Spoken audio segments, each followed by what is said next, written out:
Nokialta ja Metsolta irtisanottuja osaajia kannustetaan yrittäjyyteen. Hyvää iltaa Keski-Suomen uutisista.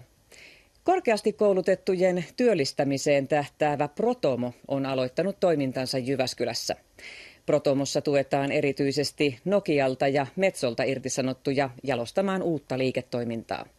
Protomossa tiimit saavat käyttöönsä tilat, laitteet sekä asiantuntija-apua.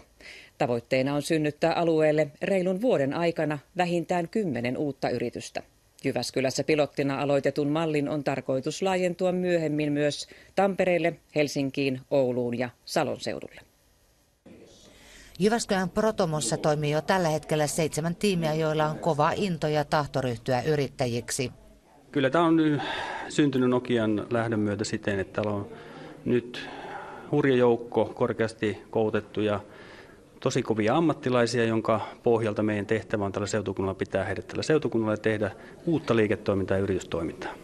Protomossa uusia yritysideoita on tällä hetkellä viemässä eteenpäin 30 Jyväskylän Nokialta ja Metsolta irtisanottua henkilöä. Kyllä ainakin meille irtisanotulle tämä on erittäin tarpeellinen, että tämä aktivoi meitä uuteen yritystoimintaan ja sitten tuo tämmöistä tiimihenkeä ja vertaistukea. Eli me ollaan pystytty ihan konkreettisesti sitten sparraamaan yhdessä liiketoimintasuunnitelman tekemistä, rahoitushakemuksia, markkinatutkimuksia, ihan konkreettisia aloitustoimenpiteitä. Protomossa työskentelevät tiimit ovat vielä tässä vaiheessa uuden yrityksensä kanssa hyvin eri vaiheissa. Tuula Kollanen on jo aloittanut yritystoiminnan ja haaveilee saavansa ensi vuoden alkupuolella uudet tuotteensa markkinoille. Me tulemme tuomaan markkinoille tämmöisiä uusia mobiiliteknologiaan perustuvia turvapuhelinratkaisuja tuonne vanhusten tueksi, jotta he selviytyisivät vähän pidempään siellä kotona. Onko orastava idea jo mielessä? Niitä on useita, mutta toivottavasti niistä tulee sitten se killerituote.